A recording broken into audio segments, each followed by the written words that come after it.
just want to muse on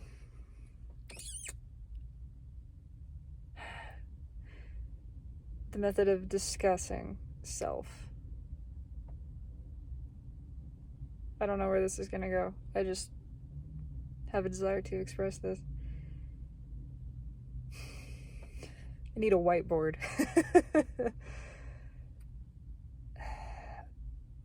I am considering how I is myself, but is not me.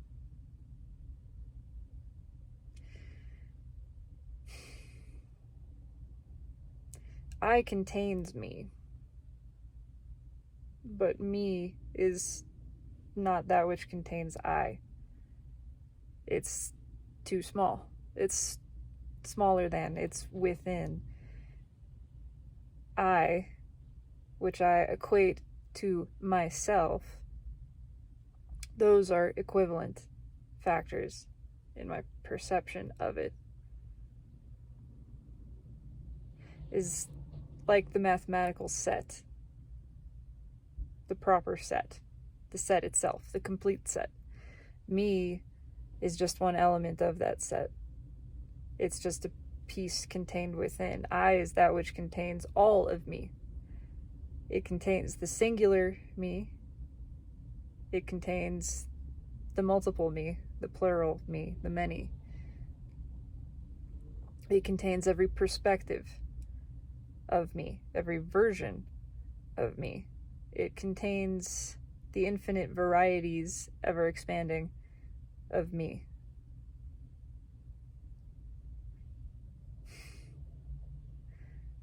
But me doesn't contain I. Again, me is an element of I. It is an element of myself, but it is just one piece. So then equating I, if I does not equal me, but I equals myself, these things I find to be equivalent. And it could be argued or questioned, what version of self are we discussing? Small self, big self. How are we defining this? To me, that is irrelevant. It's all the same self, regardless of the perspective from which it is viewed, of the size of attributes we think we're assigning to it. All self contains all self. Because it's equivalent to the I, not the me. So self is not me. Myself is not me. Myself contains me as a piece of it, but much more than that. And as well, me does not define myself, not in totality. Me is an element of the definition of myself, but it's just one element of the infinite elements contained within.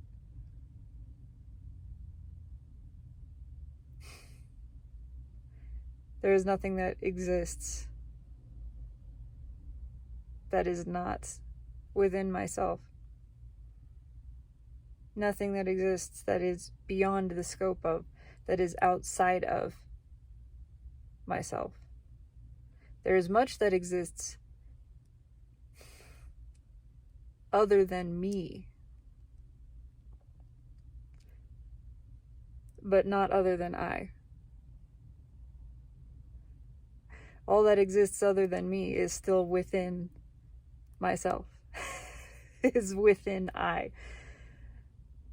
This is where the whiteboard would come in handy to demonstrate this logic in a mathematical way. In other words, I equals myself, big or small, capital or not. Myself equals myself. My big self equals my small self. In terms of capitalization at least, and then sort of perception, conceptualization of it. So I and myself become interchangeable. What is not interchangeable is I and me, or myself and me. I equals curly brackets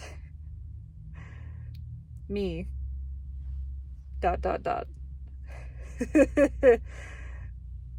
me and then me and all of me, the more of me, which is again infinitely expanding because it's me+1 continuously. As myself expands, there is always another. As me, this is where it gets challenging.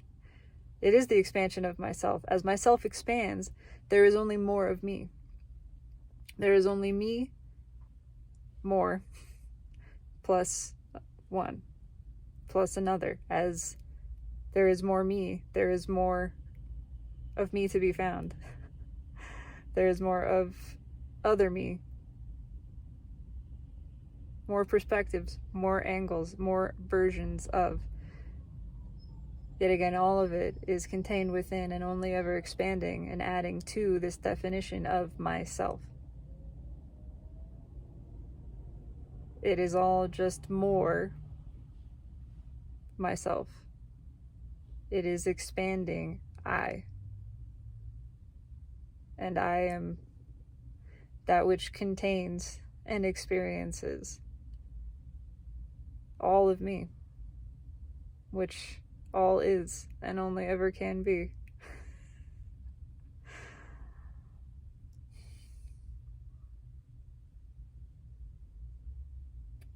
Just something to ponder.